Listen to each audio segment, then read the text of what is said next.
చెప్తున్నామా అంటే మీకు కేసీఆర్ మన కుటుంబంలో ఏం కావాలి కూడా కేసీఆర్ తెలుసు కాబట్టి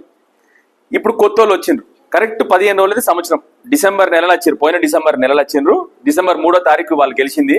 ఇప్పుడు 15 రోజులు అయితే డిసెంబర్ 3వ తారీఖు సంవత్సరం అయిందమ్మా కరెక్ట్ సంవత్సరం అయింది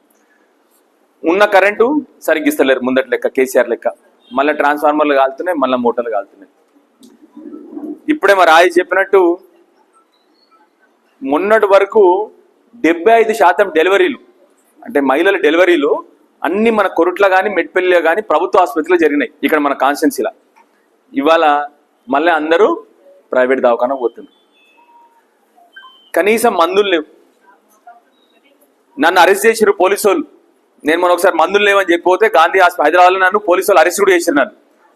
డాక్టర్ని కదా కనీసం మందులు లేవు కదా అని చెప్పి పోతే అరెస్ట్ చేసిరు పోలీసు వాళ్ళు నన్ను కళ్యాణ లక్ష్మి అంటే కనీసం నేను ఎందుకు చెప్తున్నా అంటే ఇప్పుడు కేసీఆర్ గారే బీడీ పెన్షన్లు ఇవ్వాలి ఇక్కడ బీడీలు కార్మికులు ఉన్నారని చెప్పి కేసీఆర్ గారు మొదలుపెట్టారు ఇక్కడ ఉన్న వాళ్ళందరూ మీరు ఇంటికి పోయినాక మన మగవాళ్ళని కూడా అడుగున్నారు సంవత్సరం అయింది కొత్త ముఖ్యమంత్రి వచ్చిండు రేవంత్ రెడ్డి అనే పేరు ఇప్పటి వరకు సంవత్సరంలో ఆయన కనీసం బీడీ కార్మికుల పేరు కూడా ఎత్తలే కనీసం బీడీ కార్మికుల పేరు కూడా ఎత్తలే అని ఇప్పటివరకు అంటే అర్థమైందా మీకు కనీసం బీడీ కార్మికులు ఉంటారు అన్న విషయం కూడా తెలియదు ఆయనకి ఎందుకంటే ఆయన ఊర్లో చేయరు కాబట్టి అంతకుముందు 60 ఏళ్ళు కాంగ్రెస్ వాళ్ళు ఉండే ఏ రోజు ఎవ్వరు ఇవ్వలే మనకు బీడీ పెన్షన్ కేసీఆర్ గారు వచ్చినాక మొదలుపెట్టి